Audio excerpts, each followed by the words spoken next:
Thank you so much for listening. If you'd like to offer Dana, then please do go to justthiszen.org/giving. Your support really does make a huge difference. Thank you so much.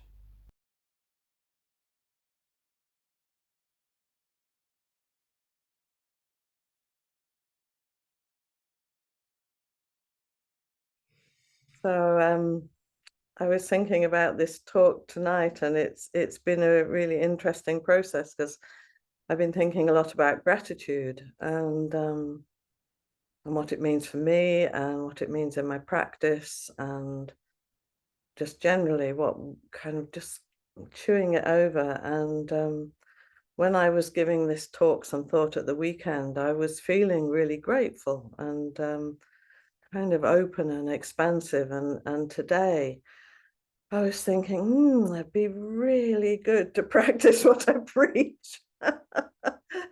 And I noticed that today gratitude was a little harder to let in to experience. So it's been interesting in the sitting, kind of reconnecting with what I want to feel in talking about gratitude, what it kind of means. So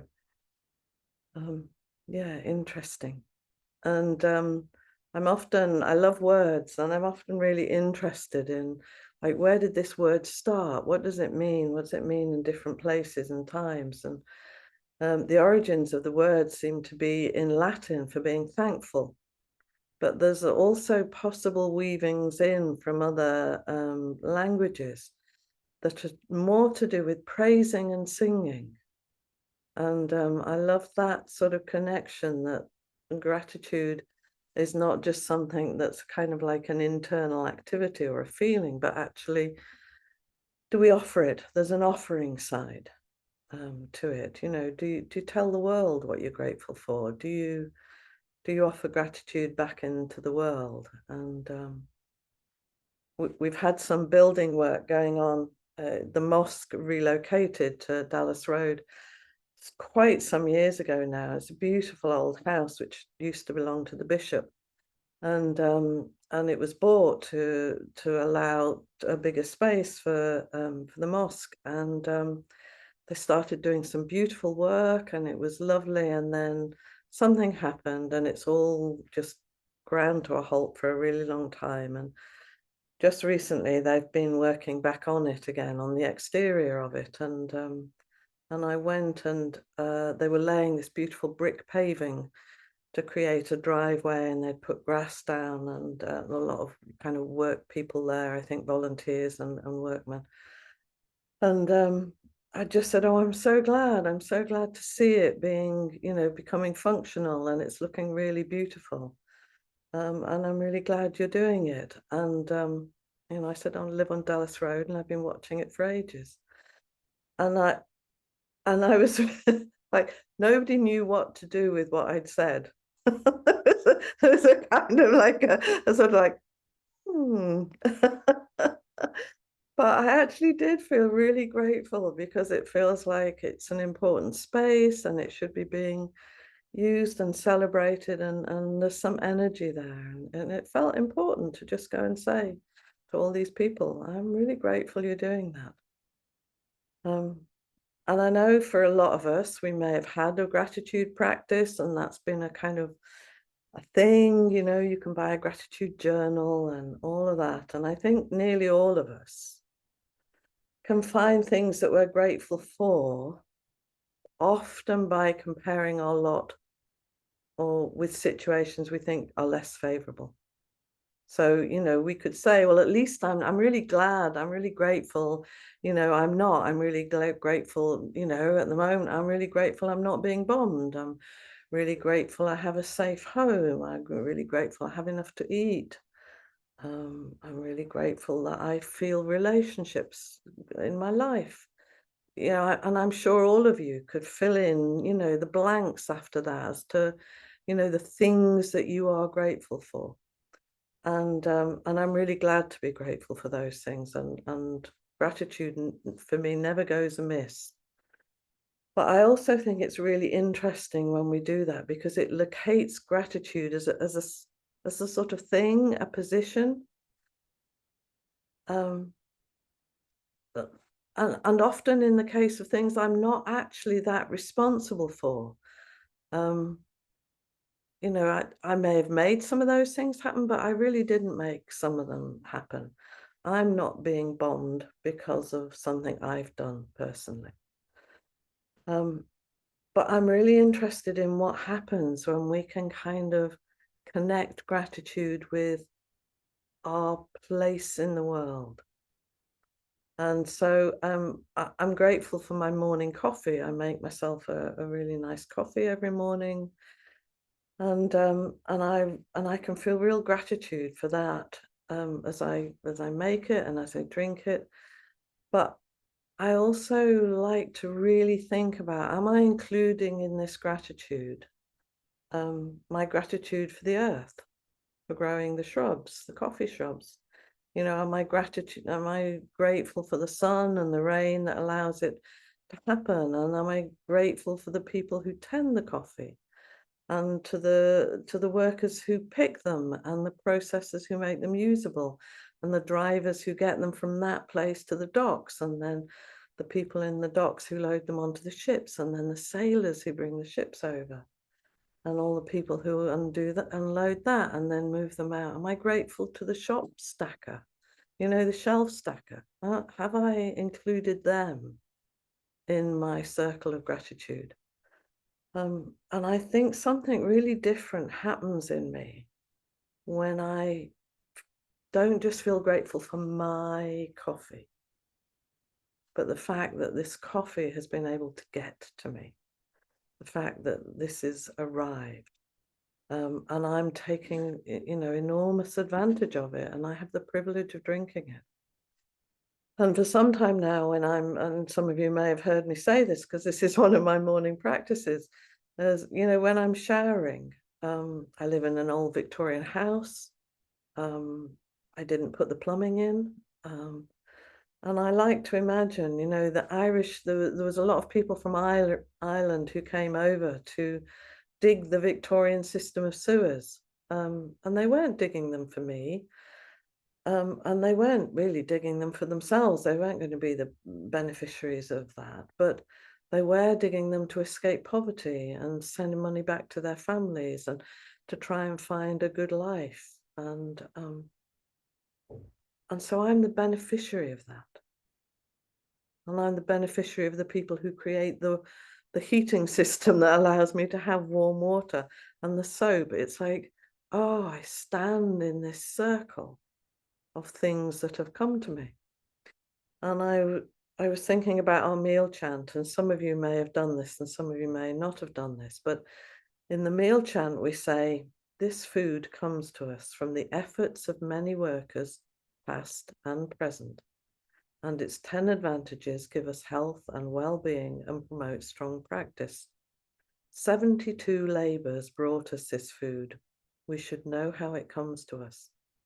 And as we receive this offering, we should consider whether we understand its nature. And that meal verse for me is such a great kind of capturing of this comes to us from the workers, many workers, past and present, whatever it is, the clothes I'm wearing, the seat I'm sitting on, this technology that I'm meeting you through. This has come through the efforts of so many workers. Do I allow myself to consider that? How often do we really consider the nature of what we're receiving? And populated and supported by the 72 labours that brought me this moment of drinking my coffee. And there's a poem that I'm sure many of you know, is called Wild Geese, and by Mary Oliver.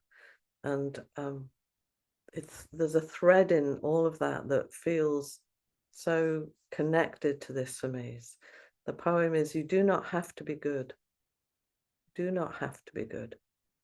You do not have to walk on your knees for 100 miles through the desert repenting.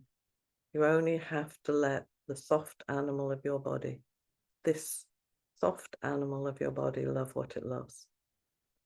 Tell me about despair, yours, and I will tell you mine. Meanwhile, the world goes on. Meanwhile, the sun and the clear pebbles of the rain are moving across the landscapes, over the prairies and the deep trees, the mountains and the rivers. Meanwhile, the wild geese high in the clean blue air are heading home again. Whoever you are, no matter how lonely, the world offers itself to your imagination, calls to you like the wild geese, harsh and exciting, over and over, announcing your place in the family of things. And just that first line, you do not have to be good. Imagine that. You don't have to be good. You don't have to be good. And I think for her, it's connected really strongly to the next line. You know, you only have to let the soft animal of your body love what it loves.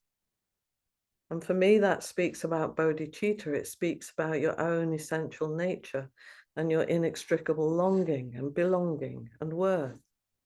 And she immediately follows loving with despair. So this soft animal body, as the Buddha said, will know suffering, you know, and we can talk together. We can share the marks of existence. We can share our suffering in this soft animal body, which we can also love. And she goes on to say about how the world of which we are part just goes on and on. And it will. And Dogen said, to study the Buddha way is to study the self. To study the self is to forget the self. To forget the self is to be actualized by myriad things. The Irish navvy making a sewer. Somebody picking some coffee. Being actualized by the myriad things. When actualized by myriad things, your body and mind, as well as the bodies and minds of others, drop away. When we start decentering from just our world, just my coffee, I'm just part of this enormous wave of life that just happens to be in this coffee, in this hand, at this moment. No trace of realization remains, and this no trace continues endlessly. And I think Mary Oliver's line about the wild geese, harsh and exciting, announcing your place in the family of things, is exactly that. Exactly that. We are here partaking of this amazing and wondrous life, and will be part of the myriad things for other people. You know, who knows? Saying thank you to a workman for his hard work putting in the stones. I don't know. Part of his life now. And so as we soften our constriction around being just this separate self, we can see how we are just part of this vast flux, this flowing and unfolding and changing world. And it isn't here just at our behest. The world didn't come together to give me coffee. It did not do that. But I am the very fortunate recipient at this moment of that. And our lives, either easy or difficult, are just a response to this endless unfolding that is life. We're actualized by the myriad things, by paying attention to the myriad things, by moving away from a sense of it's just about us. And I do that, and it always feels like it's a kind of constriction.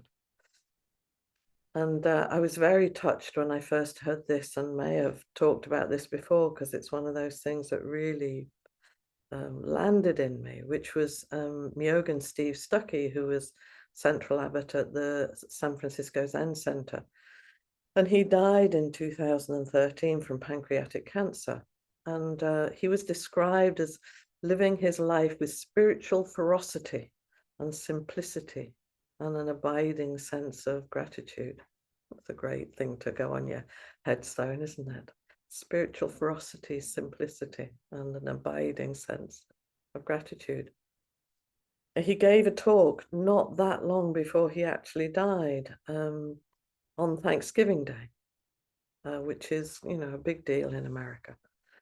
And he honored that day for the opportunity to be generous with each other and recall the many gifts we receive simply by being here, alive, in this place and time. You're surrounded by the gifts that life has offered you, however sparse or difficult or what a struggle your life is. You are surrounded by those gifts. And he said, the practice of gratitude for me begins simply with saying the word gratitude. So he woke up every morning and the first thing he said was gratitude.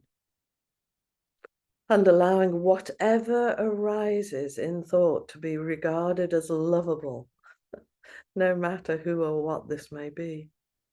And this immediately cuts off the mind from personal preference and acknowledges that everything, absolutely everything, is fully participating in the fact of my existence in this moment.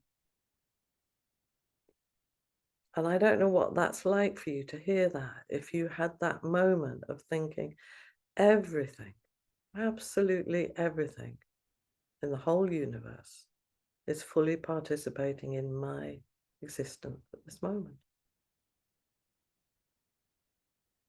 And something that happens for me is a kind of dropping away. I can feel that sense of, if I decenter from myself as being the biggest thing in this universe, if I'm just someone who's here partaking of all of the things and participating, my 72 labors contribute to what else is going on. So we say in the 4 practice principles, don't we? We say caught in the self-centered dream. And so gratitude for me is one of the ways of kind of loosening some of that grip of the self-centered dream, because the dream is the illusion of separateness from the vast flow of life. And gratitude for me is definitely one of the ways that I can loosen that. And when I was writing my talk, I wrote about, I can loosen that caughtness, because I don't always speak proper English. And my computer kept auto-correcting caughtness to naughtiness. So I quite like that. Maybe we are caught in naughtiness. But it really didn't want me to write caughtness. But we're just grateful if you can find that gratitude for my life, whatever it is like. And of course, Steve Stuckey is a human being, he struggles with all the things that he struggled with, all the things that we do.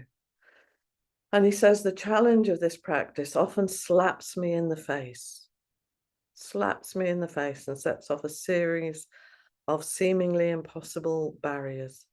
These days, as you may know, I wake up and say gratitude, and the next thought is pain in the belly, or cancer, or it's not fair. And of course, we will all have those things happening, all of us, all the time at best. Some of us, we would wish for some things that weren't happening. And for me, that's often things in a global situation. There are things that I would dearly love not to be happening. And they are. And if I get too fixed or rigid about being grateful, I can turn that into a real problem for myself. I've got all this, what's wrong with me? I'm not being bombed. What's the matter with me? I'm not being grateful. And we can really turn it into quite a stick to hit ourselves with. And I know from, the great opportunities I've had of working with people over many years is, how often we beat ourselves up about not being grateful. And I think that's a real shame, it's because it's often from comparing mind. I've got this and I've got that and I'm not grateful. But I've yet to meet anybody. Maybe I could meet someone. Maybe one of you could talk to me about it, who's actually managed to feel grateful by feeling like they should feel grateful. It feels to me that gratitude if we're not having it as a mental construct, as a thing we think we should have, is actually a spontaneous expression.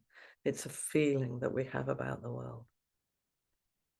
And I think that that's really important to me, that it's an experience, not an idea. And when we think we should be grateful and we aren't, like today, it sets up a kind of cognitive dissonance in them. And it just becomes a struggle. And then the other day I was listening, as I often do these days, having quite a lot of babies in my life, or little people in my life at the moment, talking to a child, someone who deals with children, and talking about how to support children to regulate. And she was talking about how many times little ones don't offer gratitude when they're given something. So they don't like the meal you just spent 2 hours preparing. They did not enjoy the trip to the zoo that you had spent a whole shed load of money on and took them to. They don't like the present they just got for their birthday. You know, they're not grateful because what they're experiencing is disappointment. That's not what I wanted, you know, that's not the toy I wanted. That's not the trip I wanted. That's not the food I wanted. And so they aren't grateful, they're disappointed. And often they're crushingly disappointed because it mattered and they didn't quite get what they wanted. I don't know if any of you can recognize this, that sometimes what you are is disappointed. Disappointed with yourself, or disappointed with the world, disappointed with what you've ended up with. And what I've been feeling since reading that and thinking or listening to that and thinking about it is, in my gratitude, I have to also encompass disappointment. I'm disappointed and I'm grateful. I'm really disappointed about the state of the world at the moment. I'm really disappointed about our government. I'm really struggling with a lot of that at the moment. But if I acknowledge the disappointment, if I put in and, what I notice is that I can notice actually there are a lot of other people who want it to be different. There are a lot of other great hearts out there and courageous people trying to do something about it. So I'm disappointed and I'm actually grateful for all the other people who long for this to change. So I find that for me, two kind of practices for gratitude is, one is to widen the circle of my gratitude, and the other is to put in and. I'm grateful and. I'm grateful and I'm sad. I'm grateful and I'm unhappy. I'm grateful and I'm disappointed. And so I was in this talk and I was thinking about it. I was thinking about my relationship to my legs, which I'm suddenly stroking rather tenderly. And for a while, when I was younger, I was really fit, and my mother was extremely overweight. And I was ashamed of her body. I struggled a lot with how I perceived her.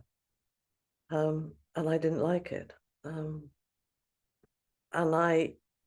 as I've aged, my legs have become, for a long time, I said, I've got my mother's legs. Of course, she didn't need them, she's dead.